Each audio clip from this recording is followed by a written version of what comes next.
Let's talk Tanya for the 13th of Sivan. In yesterday's Tanya, we began answering the question that we had, which is, how is it that when the reality is, the truth is, that we are nothing but extensions from God, and we are being recreated by God at every single moment, how is it that we feel ourselves to be independent creations, entities, existences, when in fact we are just extensions of God subsumed in our source? So yesterday, we spoke about the name of Havaya, which creates, and the name of Elokim, which conceals. We're going to continue that conversation today. These two names of God, Havaya and Elokim, they are roughly the equivalent of God's midos, God's attributes of chesed and gvura, kindness and severity. The name of Havaya represents God's kindness. The fact that God creates, and He creates this world and all the worlds and everything that's in it, is due to God's kindness. The idea of kindness, the idea of giving. This is God giving. God is giving energy and giving life and giving existence. Gevura, strength or restraint, that is associated with the name of Elokim. That is the power that God has to conceal and constrict that energy so that we live over here and we exist over here, but we don't feel that creative energy which comes from the name of Havaya. Now, in the davening, when we praise God, we say Hakel, Hagadol, V'Hagibar. We talk about the great and the mighty God. Great, that is chesed. We talk about God's gedula, God's greatness, that is a reference to God's kindness.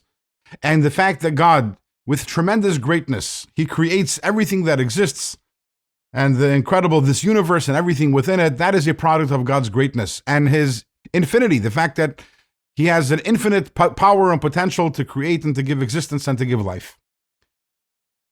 The next word, Hagibar, God's strength, that refers to the opposite. That's God's power to conceal.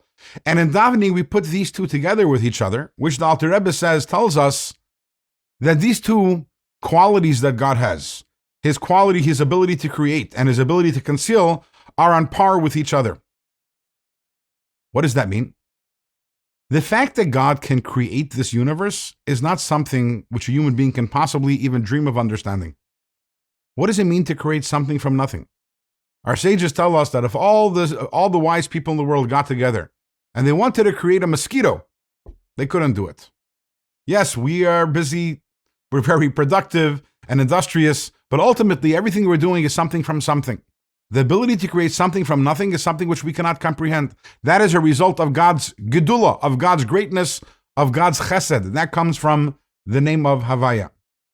And that's a mosquito. Here we're not talking about a mosquito. We're talking about a universe with multiple worlds, physical worlds, spiritual worlds, etc.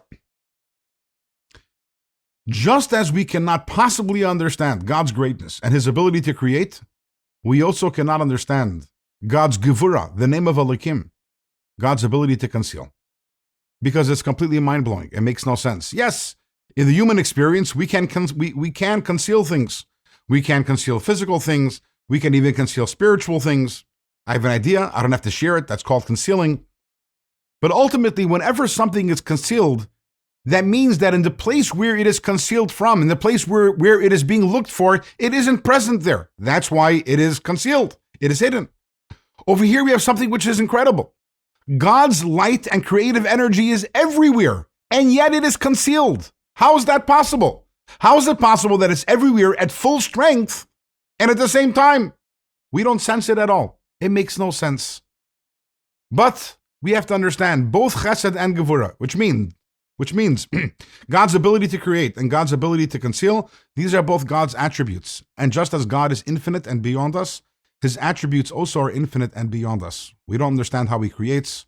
We don't understand how He conceals. So the question that we asked 2 days ago, we're not really going to have a satisfactory answer to that. We want to know, how is it that we exist and we are just extensions of God? We are within God and we sense ourselves still as independent entities. That is a product of the name of Elokim. That is a product of God's attribute of gevura, and it is infinite, and we don't understand it. In tomorrow's Tanya, we're going to take a little break for 2 days, and the Alter Rebbe is going to discuss a parenthetical idea. It's parenthetical to the larger discussion. It's not parenthetical in and of itself, because everything that we've been talking about in the last few days leads us to a very big and very important question, which really impacts everything about Judaism. What that question is, we will find out in tomorrow's Tanya.